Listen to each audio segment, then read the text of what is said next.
اس لیے کہ قسم کھا کر اللہ فرما رہا ہے، زمانے کی قسم ہے، تمام انسان خسارے میں ہیں سوائے ان کے جو 4 شرطیں پوری کریں۔ تو تیسری چیز ذہن میں یہ رکھیے، یہ چاروں شرطیں لازم ہیں۔ یہ بہت اہم نکتہ ہے، ابھی ہم نے کسی لفظ کی گہرائی میں اتر کر نہیں دیکھا ہے، ابھی تو ہم سرسری طور پر تذکر بالقرآن کے مرحلے میں ہیں۔ پہلی بات کیا معلوم ہوئی؟ اس میں کامیابی اور ناکامی کا ایک معیار سامنے آیا، ٹھیک۔ نمبر 2، یہ کامیابی کے کم سے کم شرائط کا بیان ہے، منیمم ریکوائرمنٹس۔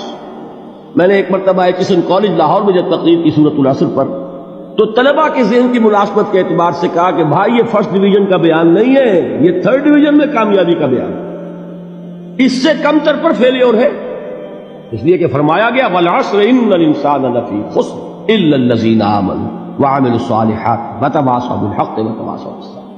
اسی کو میں نے اس وقت آپ کے سامنے رکھا کہ اس پر انذار کا رنگ ہے، خبردار کرنے کا انداز ہے، زجر کا، ڈانٹ ڈپٹ کا انداز ہے کہ اگر کامیابی چاہتے ہو تو یہ 4 شرطیں پوری کرنی ہیں۔ اب تیسری بات جو عرض کر رہا ہوں یہ اہم ترین ہے کہ یہ چاروں شرطیں لازم ہیں۔ اگر اللہ تعالیٰ نے کامیابی کے لیے 4 شرطیں بیان کی ہوں تو سوچئے، کیا مجھے یہ اختیار ہے کہ ان میں سے 1 کم کر دوں، 2 کم کر دوں، 3 کم کر دوں؟ کس کو اختیار ہے؟ اللہ کے بیان کردہ کسی چیز میں اختیار۔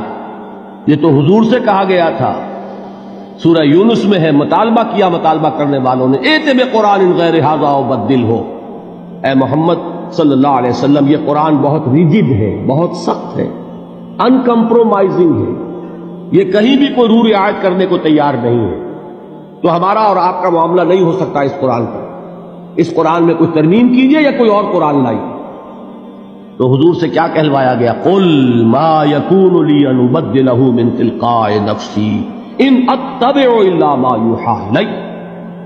اے نبی ان سے کہہ دیجئے میرے لیے ہرگز ممکن نہیں ہے کہ میں اس قرآن میں اپنے جی سے کوئی ترمیم کر دوں، کوئی تبدیلی کر دوں، میں تو خود پابند ہوں اس کا جو مجھ پر وحی کیا جا رہا ہے، سب سے پہلے میں خود اس پر عمل کرنے والا ہوں، میں خود اس کا پابند ہوں۔ تو غور کیجئے، قرآن بیان کر رہا ہے کہ 4 شرطیں ہیں نجات کی، اور آپ کے دل میں یہ بات بٹھا دی گئی ہے کہ صرف کلمہ گو ہونا نجات کے لیے کافی ہے، صرف ایمان سے نجات ہو جائے۔